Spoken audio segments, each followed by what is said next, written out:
I had 7 demons come out of me. I had never felt so alive and so healed and so complete as I did at that time. But a couple of days ago, everything went wrong. You wouldn't believe what happened. They got Jesus and they took him and they pulled him through the town and made him carry a cross, and then they beat him and they bruised him, and then his face was so battered and torn and his arms, I couldn't even recognize that he was human. It's crazy the stuff they did to him. And I was thinking, even when I heard him speak for the last time before he died, I could still hear the love in his voice. The same voice that cleansed me of my shame was the same voice I heard when he took that one last breath on the cross. And I kept thinking, he had the power to change that. He didn't have to die like that. He healed me. He was God in flesh. But, he didn't. I couldn't understand it. So I wanted to properly take care of his body since he died. So, me and his mother, we went to the grave where they laid Jesus.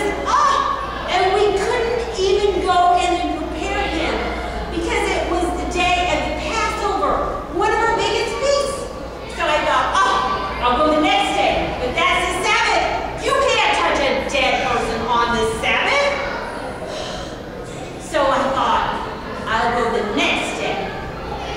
And that was when Salome, that was the first day of the week, it was Salome and Jehonas and several other women that followed Jesus, even Mary and Bethany.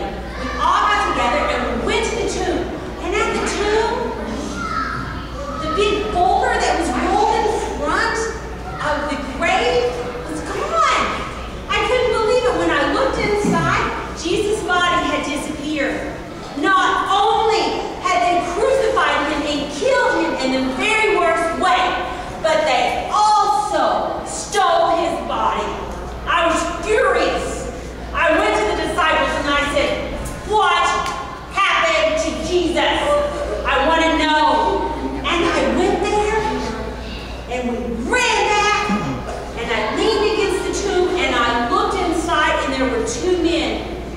I was so amazed. They said, why are you crying?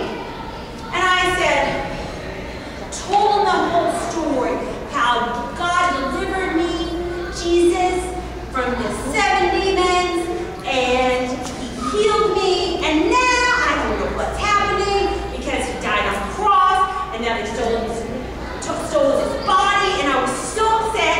And when I leaned back, I could hear a voice, and it was, Mary.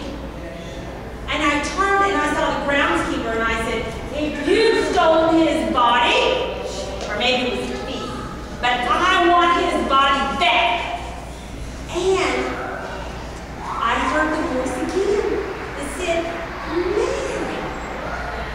And I looked, and it was the same voice of love that healed me, that cleansed me of my shame, that healed me of all my hurt, and I recognized that it was Jesus. And Jesus is alive.